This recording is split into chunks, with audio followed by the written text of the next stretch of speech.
सरिता।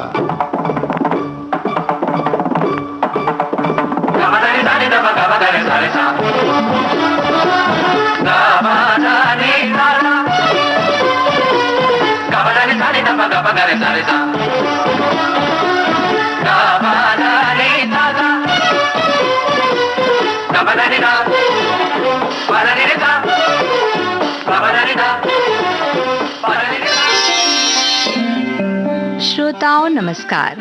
संगीत सरिता में गोवा का संगीत और उसकी शास्त्रीयता, इस श्रृंखला में आमंत्रित कलाकार शास्त्रीय गायिका डॉक्टर शकुंतला भरणे। आपसे बातचीत की है जयंत पात्रिकर ने। आइए सुनते हैं इस श्रृंखला की 7वीं कड़ी।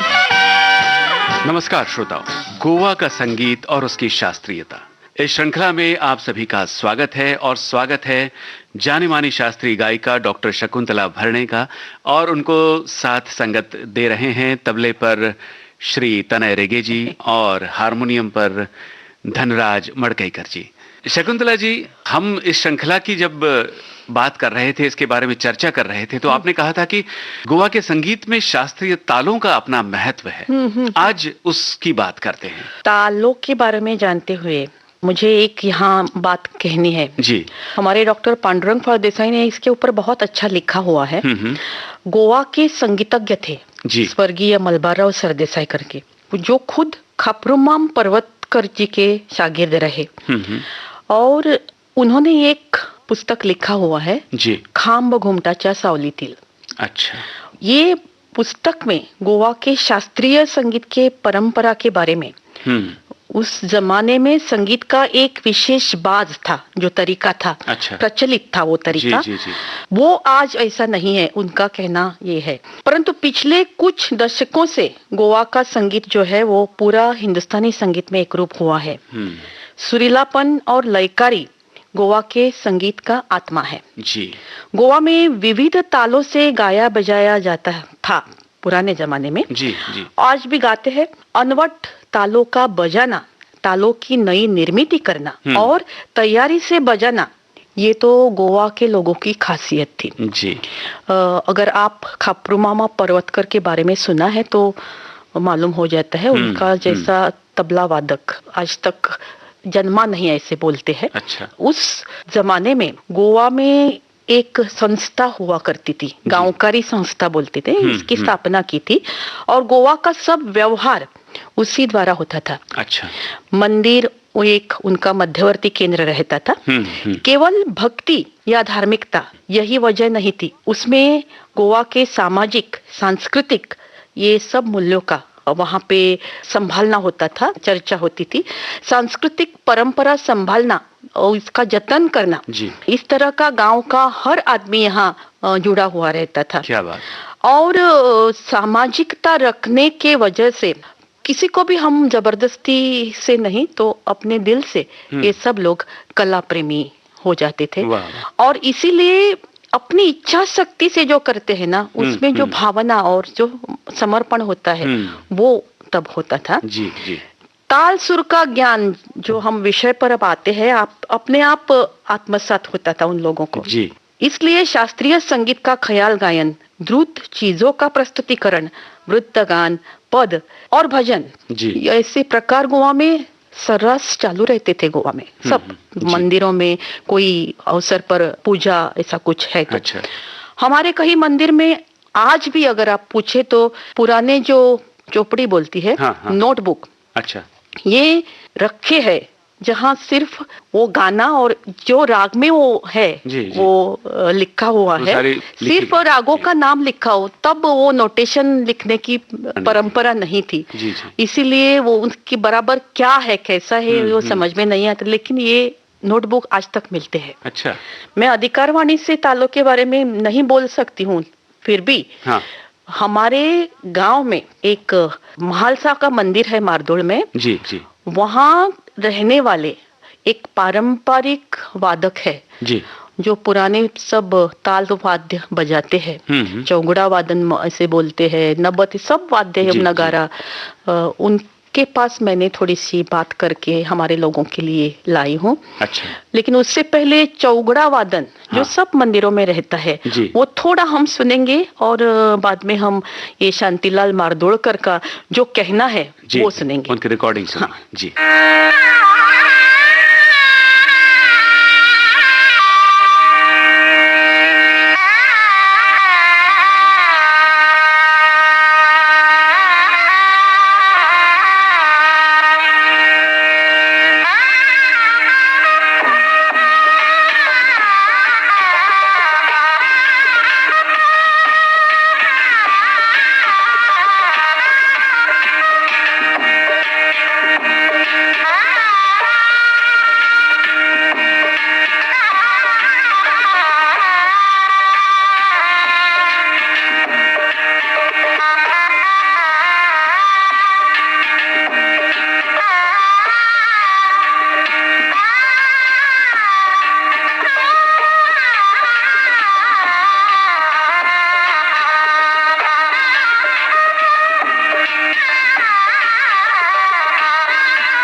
जयंत जी, मंदिरों की नबत यानी नौबत जी, पंचवाद्य वादन जो पुराने ताल वाद्य इकट्ठा होकर बजाते थे, चौगुड़ा वादन, इसके बारे में थोड़ी जानकारी हम शांतिलाल मारदोड़कर से सुनेंगे। जी शांतिलाल जी, मंदिरों के उत्सव में अथवा त्योहारों में कौन कौन सा वाद्य बजाया जाता है? मंदिरों में नित्य वादन में तथा उत्सव के अवसर पर शहनाई, ताशा, छोटा ढोल या बड़ा ढोल, ताली खाली दिखाने के लिए कासाड़े और कायम सुर के लिए पहले सुरत बजाया जाता था। अब सुरत के बदले में सुरपेटी बजाई जाती है। इस वादन को पंचवाद्य कहा जाता है। पंचवाद्य में कौन सा वाद्य आता है? ये ताशा, ढोल, सुरपेटी और शहनाई, कासाड़े और कासाड़े भी आता है। शास्त्रीय संगीत के कठिन ताल यहाँ इतनी आसानी से बजाना वो कैसा हो जाता है? मेरे हिसाब से ताल का मनन चिंतन करने से ताल का अंदाज आता है और बजाने में दिक्कत नहीं आती। बार बार अलग अलग तालों में बजाने से बजाने की आदत बनती है।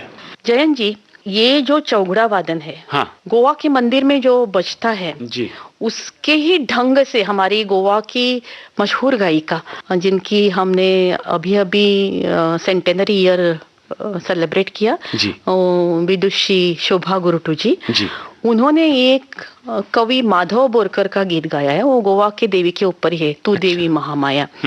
वो दत्ता डाउजेकर द्वारा संगीत है, लेकिन उसमें जो मंदिर का जो चौगुड़ा वादन का जो फील है जी जी जी शुरू में, ये आप सुनिएगा। आइए सुनते हैं।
बहुत ही सुंदर थी ये रचना शोभा गुरटू के स्वर में, और इसमें जो चौघड़ा या नौबत जो बजा है उससे साफ तौर पे गोवा में किस तरह से ये पुराने वाद्यों की परंपरा रही है इसकी झलक हमें मिलती है। गोवा का संगीत और उसकी शास्त्रीयता आप सुन रहे थे इस श्रृंखला की 7वीं कड़ी।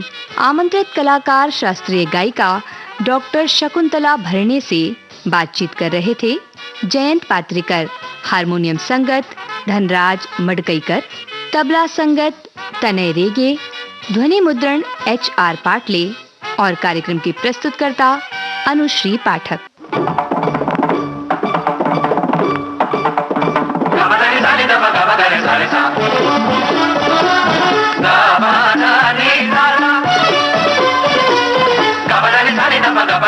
Sa